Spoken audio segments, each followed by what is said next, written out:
In the winter of 1930, in a hollow not far from where I'm sitting tonight, a man the old accounts remember only as Otis started walking strange. Not drunk strange, not sick strange in any way his neighbors had ever seen before. His feet slapped down flat against the porch boards instead of rolling heel to toe the way a man's feet are built to walk. And within a matter of weeks, that slap had turned into a high, awkward, deliberate lift of the knee with every single step, as though he were forever climbing over some fence only he could see. His hands went the same way not long after, fingers curling in on themselves, strength draining out of his grip until he could not hold a hammer steady enough to drive a nail. The old women in the hollow called it a curse. The old men called it rheumatism, or the wages of a hard life, or bad blood. Nobody in that community had the first idea, and I mean the first idea, that Otis had done this to himself weeks earlier. Drinking something a drugstore in the county seat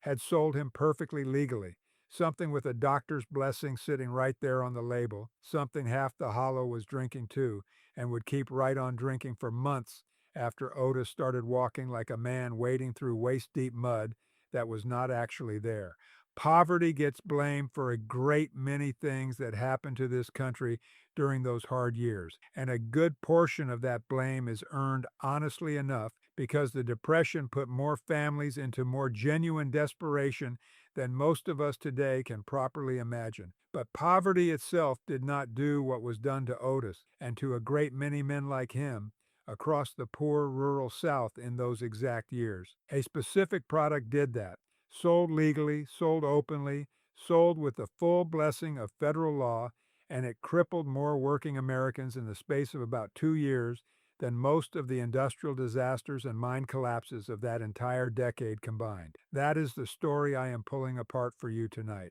The story of the one hard times habit that this whole country has quietly agreed to forget, not because it was shameful in the way a moonshine habit was shameful, but because the truth of what actually happened is uncomfortable in a different way entirely. It shows a government rule written with good intentions, creating exactly the kind of disaster that rule was never supposed to allow. Here is the twist, and I want you to sit with it before we go any further, because it is the whole spine of what I am handing you tonight. Otis was not doing anything reckless. He was not a drinking man chasing a cheap thrill during dry years, not by his own community's understanding of things, and not by the law's understanding either. What he was drinking was, by federal definition, medicine, a tonic, something sold over the counter at any drugstore in this country, something a man could buy in broad daylight without a whisper of shame attached to it, something millions of hard-pressed Americans turned to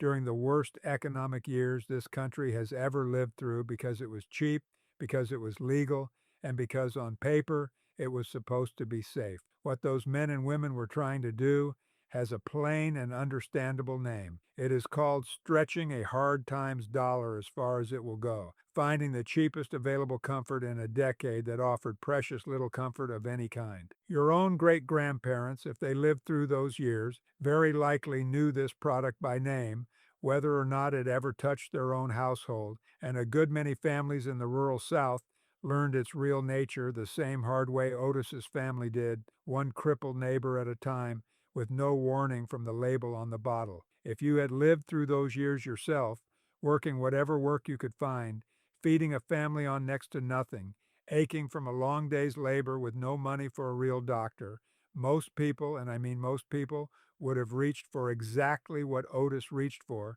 because it cost pennies, because it was sold at every drugstore in the country, and because nothing about it looked or felt any different from 100 other patent medicines that genuinely did no harm at all. That is the knowing we are digging back up tonight, neighbor. Not merely what this product was, but why an entire country trusted it completely, and how that trust, built on a real and reasonable federal law, turned into one of the largest overlooked poisoning events in this country's history. We will get to every bit of it. Stay with me, because the reason this got buried is not the reason you would expect, and once you hear it, you will understand something important about how quickly a well-meaning rule can go badly wrong. I am Ezra Calhoun, and I have spent my whole life on a stretch of Ozark ground my family has worked for the better part of 200 years, back in a hollow we still call Calhoun Hollow, tucked into the Missouri backcountry. My grandfather Gideon raised me on that ground,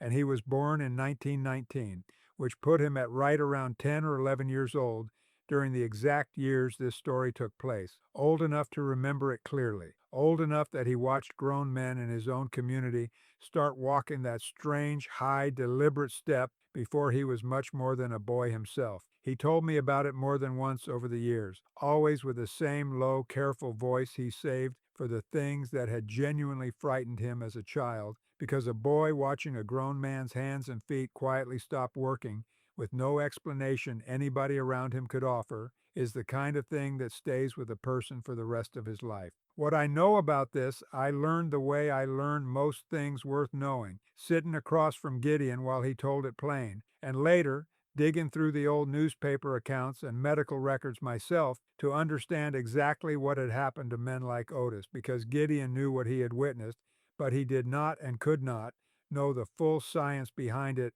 until decades later, when the full truth finally got written down properly. By the time we are through here tonight, you will know exactly what this product was, sold under a name that sounded like nothing more than a kitchen spice extract. You will understand precisely why a poor, hard-working, entirely sensible family had every reason in the world to trust it completely, with no warning signs available to them at all. You will know the actual documented progression of symptoms this product caused in the human body, symptoms that came on in a specific order, and that once a man understood them, gave him a narrow but real window to save himself before the damage became permanent. You will know what a small number of genuinely cautious families did that protected them when their neighbors were not so lucky. And you will know the last piece, the actual chemistry and the actual regulatory loophole that turned a well-intentioned Prohibition-era law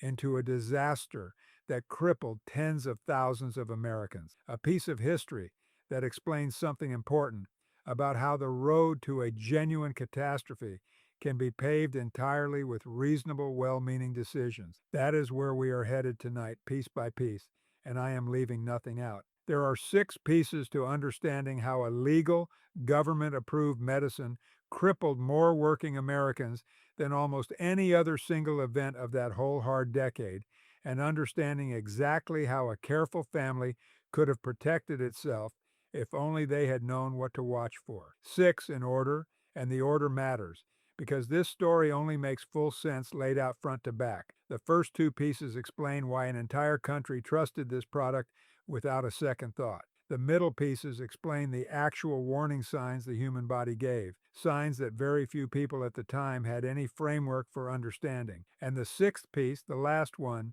is the piece of plain regulatory history that explains exactly how this happened, and it is not the piece most people would guess. The first piece is understanding exactly what this product was and why it existed at all, because the whole story only makes sense once you understand the strange legal landscape of the country during those exact years. The United States, from 1920 until 1933, operated under national prohibition, a constitutional amendment banning the manufacture and sale of beverage alcohol across the entire country. But prohibition, as written, carried a specific and deliberate exemption for medicinal products, tonics, extracts, and patent medicines that happened to contain alcohol as part of a genuine medical formulation, because nobody in Congress wanted to ban legitimate medicine simply because it happened to use alcohol as a solvent or a preservative, a common and perfectly ordinary practice in pharmacy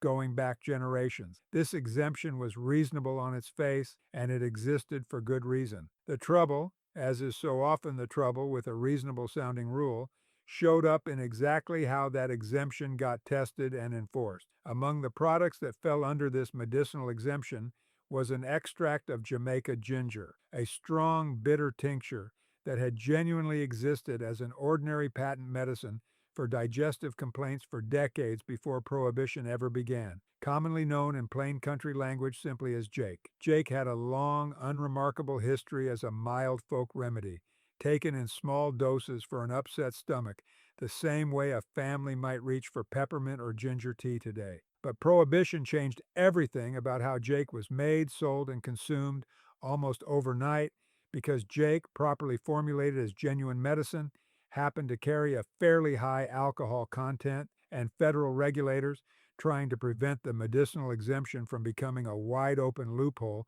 for people to simply drink themselves intoxicated on legal tonics, required that Jake extract meet a specific test, a minimum ratio of solid ginger extract to the alcohol it was dissolved in, intended to prove the product was genuinely medicinal rather than a disguised beverage. Here is where the trap set itself, though almost nobody involved could have seen it coming at the time. That federal solid content requirement was expensive to meet honestly because real high-quality ginger extract cost real money, and bootleg and quasi-legal Jake manufacturers, operating on thin margins and eager to maximize the alcohol content their customers actually wanted while still passing the federal solid content test on paper, began looking for a cheap substance that could bulk up the measured solid content of their product without costing much and without noticeably changing its taste or appearance. And that is precisely the piece almost nobody at the time understood, because the substance a number of these manufacturers landed on to solve their cheap regulatory problem was never intended for human consumption at all. And its effect on the human nervous system was, at that point in history, barely understood even by the chemists who were using it. So the first piece is this, and I want it to sit with you plainly. Jake was not some back alley moonshine that a careful family could simply avoid on principle. It was a legal, federally regulated drugstore sold medicine purchased openly by millions of ordinary Americans during the hardest economic years this country has ever known, precisely because it was cheap and precisely because it was legal at a time when both of those qualities mattered enormously to families with almost nothing to spare. Here is your first thing to carry out of tonight, and I will give you one at the end of every piece. A product's legal status and a product's actual safety are two entirely different things, and a federal regulation designed to prevent one kind of abuse can, without anybody intending it, create an opening for a far worse danger nobody thought to test for in the first place. Now, why would ordinary, careful, sensible families reach for this particular product so readily in such enormous numbers without the caution they might have shown towards something less official seeming? This brings me to the second piece, and it is the piece that explains exactly why poverty and desperation made this trap especially effective. The second piece is the specific pressure of those exact years, and it is the piece that turned an already risky product into a genuine mass catastrophe. The years surrounding 1930 were, without question, among the hardest this country's working people had ever lived through. Farms failing, jobs vanishing, whole families surviving on whatever they could grow, trade, or scrape together, and in that kind of desperation, a product that was cheap, legal, widely available, and marketed as medicine held an enormous appeal that went well beyond any desire to simply get drunk during dry years. Jake cost only a few cents a bottle, dramatically less than real bootleg liquor, and because it carried the legal status of medicine rather than the illegal status of beverage alcohol, a man could buy it and drink it without the social shame, the legal risk, or the family disapproval that came with visiting a bootlegger. For a struggling farmer, laborer, or family man looking for the cheapest available way to ease a hard day's aches, or simply to feel some warmth against a decade that offered so little of it, Jake looked on every level a person could reasonably judge from the outside like an entirely sensible and responsible choice. This is precisely the trap, and it is a trap built entirely out of genuinely reasonable thinking under genuinely difficult circumstances. A man reaching for a cheap, legal drugstore medicine during the hardest years of his life was not being reckless. He was doing exactly what any careful head of a struggling household would do, choosing the least expensive and least risky seeming option available to him, and there was nothing in that choice, viewed from where he stood at the time, that ought to have raised any alarm at all. The poverty of those years did not merely fail to protect people from this danger. It actively and directly funneled enormous numbers of people straight toward the one product uniquely positioned to hurt them, because Jake's whole appeal, its cheapness and its legal respectability, was exactly what made it the rational choice for a family with almost nothing left to spend. To understand exactly how powerful that appeal was, it helps to sit with the plain economics of those exact years for a moment. A working man fortunate enough to still hold a job during the worst of the Depression might earn in a good week only a fraction of what the same work had paid him before the crash, and an enormous share of the country's rural population was earning nothing resembling steady wages at all, surviving instead on whatever a struggling farm, a bit of trade labor, or scattered odd jobs could bring in. Against that kind of scarcity, a bottle of Jake costing only a few pennies was not a small or careless indulgence. It represented, for a great many families, one of the very few purchases left in their entire household budget that offered any comfort at all, a genuine relief from the aches of hard physical labor, or simply a rare moment of warmth against a decade that offered so little of it, at a price that competed with almost nothing else a family might spend those same few pennies on. Real whiskey, where it could be found at all outside the law, cost a good deal more and carried real legal risk on top of the expense, risk a family already living close to the edge of real trouble with landlords, creditors, or the law over unrelated hardships had every reason to avoid. Jake offered every appearance of a responsible middle path, cheap, legal, and openly sold, and it is worth saying plainly that choosing it, given everything a family could reasonably know at the time, was not a foolish decision. It was, by every ordinary measure available to a person living through those exact circumstances, the sensible one. This is precisely why the trap caught such an enormous number of people, rather than a scattered handful of the unlucky or the careless. A danger that only ensnares people making obviously poor decisions, teaches its own lesson quickly through visible example, and tends to stay contained to a relatively small number of victims. A danger that ensnares people making the single most reasonable decision available to them under real economic pressure spreads instead through the exact channels a community trusts most, neighbor recommending it to neighbor, a respected local doctor, perhaps even suggesting it for general aches and pains, a family's own experience of it seeming to work perfectly well for months at a time before the first symptoms ever appeared. The scale of this tragedy, tens of thousands of Americans permanently affected, was never possible without that specific combination of genuine economic desperation and genuinely reasonable decision-making working together. And that combination is precisely what makes this story worth remembering honestly, rather than filing away as a simple tale of careless people making an obviously bad choice. The years when people are most desperate for a cheap, easy answer are precisely the years when a genuinely dangerous product, dressed up as a safe and reasonable choice, does its worst damage because desperation narrows a person's options and makes the cheapest available answer look far more trustworthy than it might look in easier times. If you ever find yourself in hard times of your own, reaching eagerly for the cheapest legal fix to a real problem, that is exactly the moment to slow down and ask a few more questions than you might otherwise bother with, because that is exactly the moment history shows people are most likely to be taken advantage of. Now, once a man had actually consumed enough of this contaminated Jake to begin suffering real harm, his own body gave him warning signs in a specific and fairly consistent order. And this is the third piece, the piece that could have saved a great many men like Otis, if only doctors and ordinary families alike had understood at the time exactly what those signs meant. The third piece is the actual documented progression of what this poison did to the human body, and it followed a pattern doctors would eventually come to understand and name precisely, though far too late to help the earliest victims. The substance responsible, once properly identified, turned out to attack the long nerve fibers running out to the extremities, the hands and especially the feet, in a slow, progressive, and initially subtle way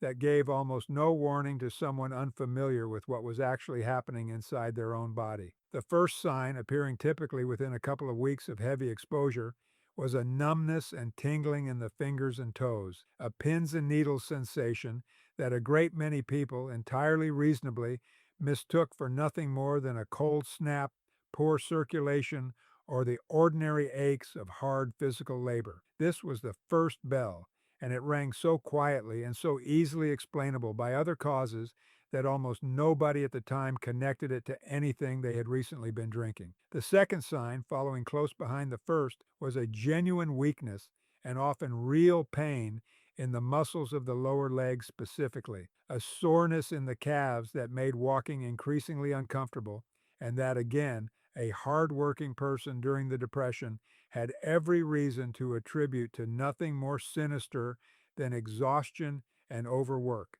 conditions that describe the daily experience of an enormous share of the population during those exact years. The third and by far the most alarming sign, and the one that finally gave this condition its lasting name in plain country language, was a distinctive and progressive weakness in the specific muscles that lift the front of the foot, producing exactly the strange, high-stepping gait that Otis and thousands of men and women like him developed, a gait doctors would eventually call foot drop, and that ordinary people, watching their neighbors walk this way in towns and hollows across the rural South, came to call simply and starkly Jake leg or Jake walk. Here is the rule, laid out the way it ought to have been understood at the time, and the way I want you to carry it now. 1. Numbness and tingling in the hands and feet following any period of drinking a patent tonic or medicine, however legal and however respectable that product appeared, is not something to dismiss as mere cold or fatigue.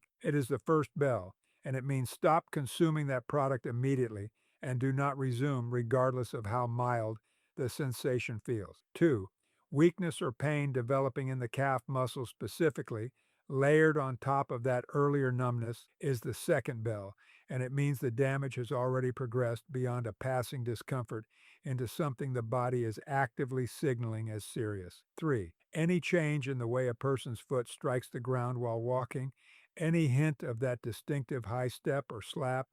is the third bell, and by the time that sign appears, in the actual documented history of this exact poisoning, the nerve damage had very often already become permanent because the specific harm this substance did to those long nerve fibers frequently did not reverse itself even once exposure stopped entirely. Numbness, then calf weakness, then the altered gait, in that order, and the tragedy of this whole event is that almost nobody at the time, doctors included, had any framework connecting those three signs to a bottle of medicine sitting on a family's own shelf. Gideon told me that the hollow eventually did work out on its own, well before any official warning ever reached that part of the country, that the men who developed the strange walk were, without exception, men who had been drinking a particular brand of tonic bought at the drugstore in town, and that once 2 or 3 families had made that connection through nothing more than careful, worried observation of their own neighbors, word spread through the community fast, and the bottles disappeared from more than one kitchen shelf within a matter of days. He told me his own father, my great-great-grandfather, had never trusted the stuff to begin with, not out of any medical knowledge, but out of a plain, old-fashioned suspicion of anything sold as a miracle cure at a price that seemed too good to be true, and Gideon carried that same suspicion forward his whole life, applying it to a great many products far removed from Jake itself. He used to tell me, when I was young enough to still need the reminder, that anything promising to fix a real problem for pennies, with no effort and no real explanation of what was actually inside it, deserved a harder look rather than an easier trust, and that lesson, learned from a tragedy that happened before he was even a teenager, shaped the way our family approached a great many decisions for generations afterward. So there is your third thing to carry. Learn the 3 bells, numbness and tingling first, calf weakness and pain second, and the altered high-stepping gait third,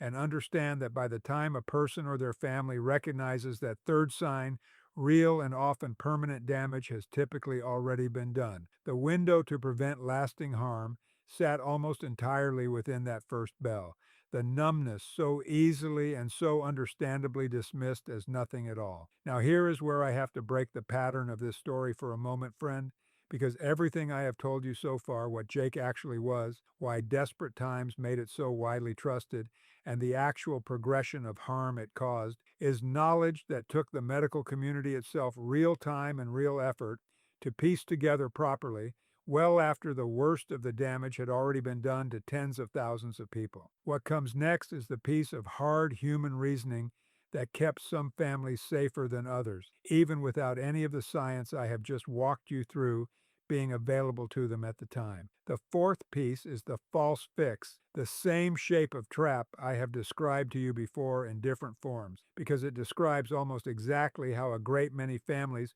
responded to those first easily dismissed warning signs. A man feeling that first numbness and tingling in his hands and feet, having no framework connecting it to the tonic he had been drinking, very reasonably assumed it was nothing more than the ordinary aches and pains of a hard, cold, difficult life, exactly the kind of complaint every single person around him was also experiencing for entirely unrelated reasons during those exact hard years. And here is the specifically cruel turn this particular false fix took. Jake itself was marketed and genuinely believed by many to be a remedy for exactly the kind of general aches, pains, and digestive discomfort a hardworking man might attribute his early symptoms to, which meant that a man feeling those first strange tinglings rather than stopping the tonic that was actually causing them sometimes reached for more of it instead, believing he was treating a general malaise with the very medicine his own community trusted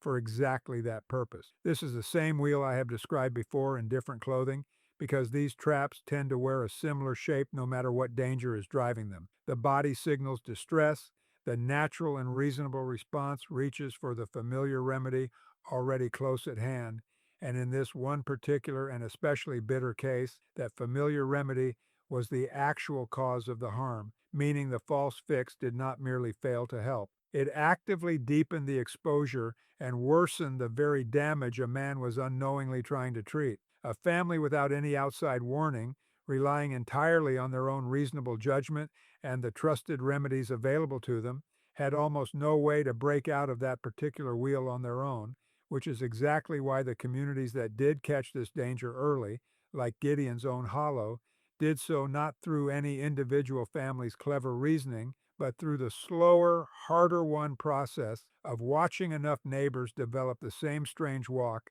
to finally connect the pattern by simple, worried observation. Here is your fourth thing to carry, and it applies well beyond this one specific historical tragedy. When a genuinely strange or unexplained symptom appears, and your first instinct is to treat it with the very product or habit that has become routine and trusted in your life, pause and ask honestly whether that trusted routine might itself be the actual cause, rather than assuming the symptom and the remedy must be entirely unrelated simply because the remedy has always seemed safe before. Now, if reaching for more of the trusted tonic was the false fix, what did the small number of genuinely cautious families actually do differently, both before this tragedy struck and after the first warning signs appeared in their community? That is the fifth piece, and it is the piece of practical, hard-won household discipline that protected some families when it failed to protect others. The fifth piece is the specific, practical caution a handful of families carried into that whole era, and it comes down to a small number of habits that, taken together, gave a family real protection against exactly this kind of danger, even without any of the science available to explain why the caution mattered. Start with a healthy and deliberate suspicion of any product promising a cheap, easy fix to a real problem, especially one sold with grand claims and thin explanation of its actual contents. Families like Gideon's, who approached patent medicines and quick miracle tonics with genuine skepticism rather than easy trust, were not being paranoid or old-fashioned for its own sake. They were applying a hard-won, generations-old wisdom that anything promising an unusually cheap and easy solution to a genuine problem deserved a harder look than an ordinary, well-understood remedy with a long, unremarkable history behind it. This single habit of mind, more than any specific piece of medical knowledge, is what kept a number of rural families out of harm's way before the danger of Jake was ever formally understood by anybody. Second, and this ties directly to how the danger eventually got caught at all, Careful communities paid close, honest attention to unusual patterns of illness among their own neighbors rather than assuming each individual case was simply an isolated, unrelated misfortune. The families in Gideon's Hollow who first noticed that every man developing the strange walk had also been drinking from the same drugstore tonic were not doctors, and they had no laboratory to test their suspicion. They simply paid careful communal attention to what was actually happening around them, compared notes with their neighbors honestly, and acted on that pattern once it became impossible to ignore, rather than dismissing each case individually as unrelated bad luck. Third, families who leaned toward homemade and known remedies, ingredients they had grown, gathered, or prepared themselves, understood exactly what was in them, rather than reaching first for store-bought tonics of uncertain composition, carried an inherent protection against exactly this kind of danger, simply because they were never exposed to the contaminated product in the first place. This was not always possible, and I do not want to pretend every family had equal access to the option, but where it existed a genuine informed trust in home remedies with known ingredients built on family knowledge passed down through generations proved far safer than blind trust in a mass-produced product a family had no real way to evaluate. Fourth, and this is the piece that spread the actual protection fastest once the danger became apparent, communities that shared hard news openly and quickly rather than treating a neighbor's strange affliction as a private shame to be quietly whispered about, protected far more of their members than communities where the same information moved slowly or not at all. The hollow Gideon grew up in, by his own account, moved fast once the pattern became clear. And that speed, more than any individual family's private caution, is very likely what kept the toll in that particular community lower than it was in places where the connection between the tonic and the affliction took much longer to spread by word of mouth. Let me put one more piece of this history in your hands plain, because it explains how this danger eventually moved from scattered local suspicion into a confirmed, documented public health crisis, and it is worth understanding both for its own sake and for what it tells us about how slowly hard truths sometimes traveled in those years before the country had the fast communication we take for granted today. The pattern Gideon's own hollow, worked out through simple neighborly observation, was, it turns out, being independently worked out in scattered communities across the rural South and Midwest around the exact same time, each one arriving at roughly the same suspicion through nothing more than watching their own afflicted neighbors and noticing the common thread of a particular tonic. It took physicians in a handful of the hardest hit areas, comparing notes with one another and eventually publishing their observations in medical journals, to finally connect these scattered local suspicions into a single documented, nationally recognized cause, and even then, the recognition came only after the damage to tens of thousands of people had already been done, and in the overwhelming majority of cases could no longer be reversed. This slow, halting path from scattered neighborly suspicion to formal medical recognition is itself a piece of the lesson worth carrying forward, because it shows plainly that the fastest and most reliable warning system available to an ordinary family in hard times was very often not some distant medical authority, but the honest, attentive eyes of their own neighbors, willing to speak up the moment a pattern became impossible to ignore. Gideon told me once, and I have never forgotten the particular weight in his voice when he said it, that his own father sat him down not long after the worst of it had passed through the hollow, and told him plainly that a man ought to be more afraid of anything promising him comfort for almost nothing than he ever needed to be of hard, honest scarcity itself, because scarcity, at least, told a man exactly what he was dealing with, while a cheap and easy comfort could be hiding almost anything behind its label. That lesson, delivered to a boy, not yet a teenager, who had just watched grown men in his own community lose the use of their hands and feet, planted itself deep enough that Gideon carried it, by his own account, into nearly every decision he ever made about what came into his own household for the rest of his long life, and he made certain, in his own turn, that the lesson did not stop with him. Hold a genuine, deliberate suspicion toward any product promising an unusually cheap and easy fix to a real problem, especially one whose actual contents you cannot readily explain yourself. Pay honest, communal attention to unusual patterns of illness or misfortune around you, rather than assuming each case is simply isolated bad luck unrelated to anything else. Lean toward homemade and well understood remedies over mass produced products of uncertain composition wherever that choice is genuinely available to you. And share hard, worrying news openly and quickly within your own community rather than letting shame or privacy slow down information that could protect your neighbors. That is the practical wisdom that protected the families who came through those years with their hands and their legs intact, and it did not require a single piece of the chemistry I'm about to hand you,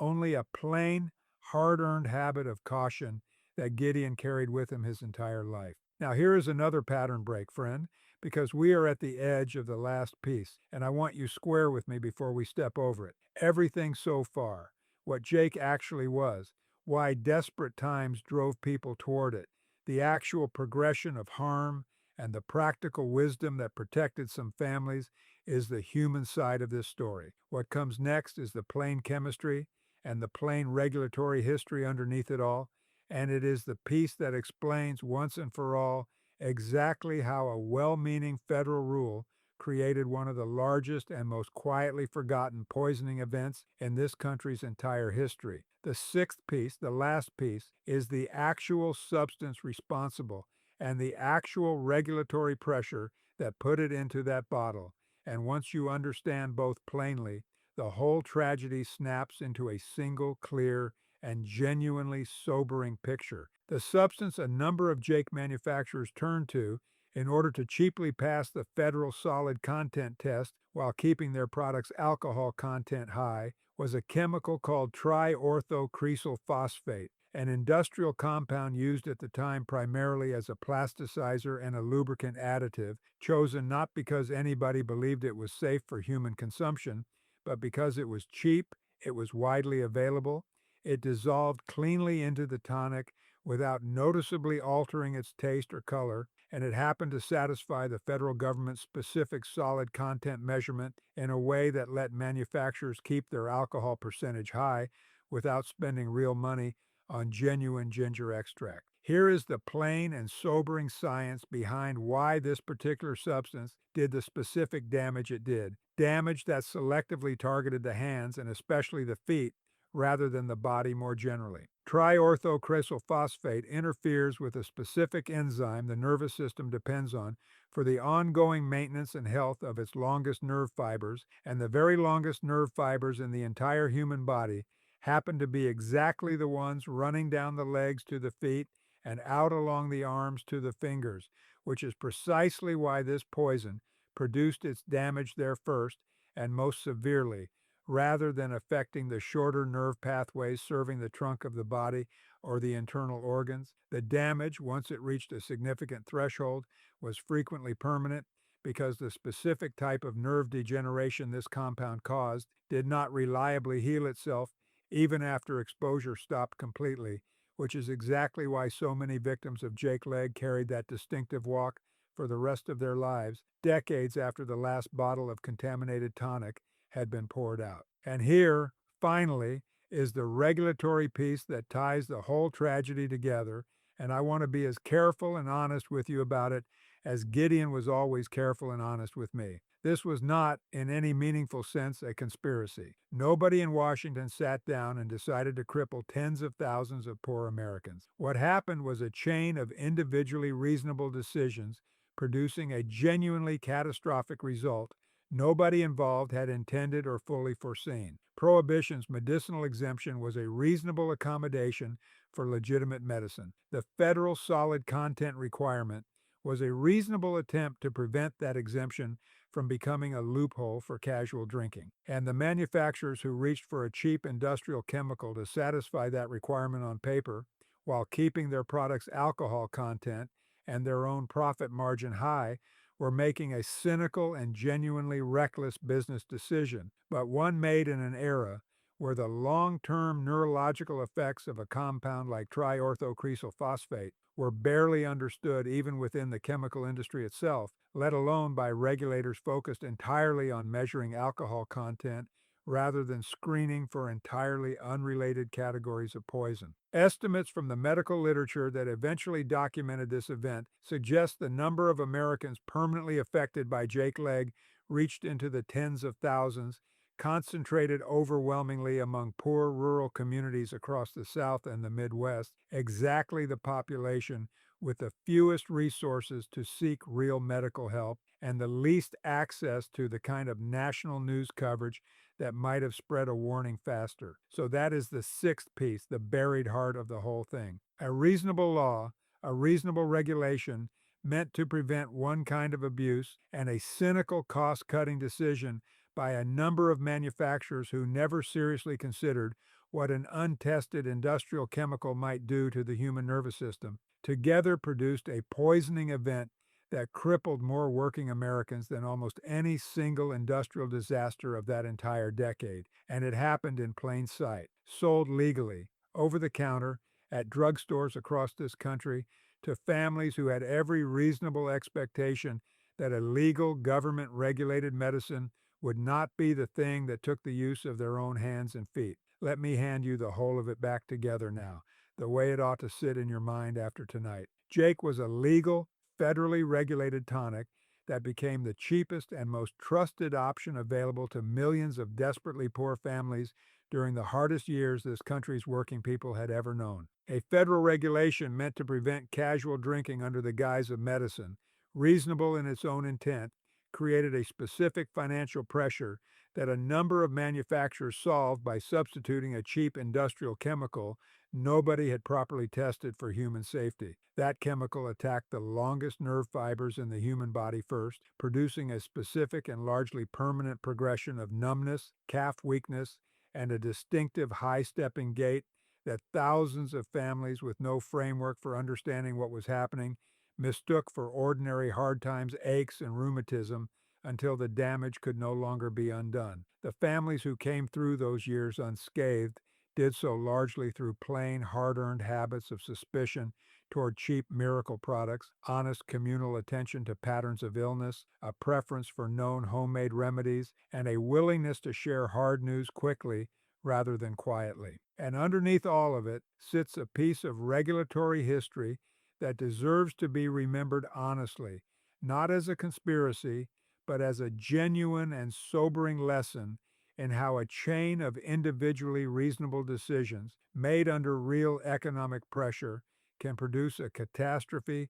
nobody along that chain ever intended. There is one more thing worth saying before I let you go tonight, because it reaches beyond this one specific tragedy and touches something Gideon believed applied to nearly every hard decision a family faced during those difficult years and every difficult year since. The Depression taught an entire generation of rural Americans a particular kind of caution that went well beyond simply avoiding one contaminated tonic, a broader habit of questioning any promise that seemed to offer real relief for almost nothing, of asking plainly what stood behind a cheap and easy answer before trusting it with a family's health or a family's future. That caution cost those families something real in the moment, a small measure of the comfort and ease that trust in a quick fix might have offered them, but it paid that cost back many times over across a lifetime of decisions large and small. Because a family that has learned to ask the harder question before reaching for the easy answer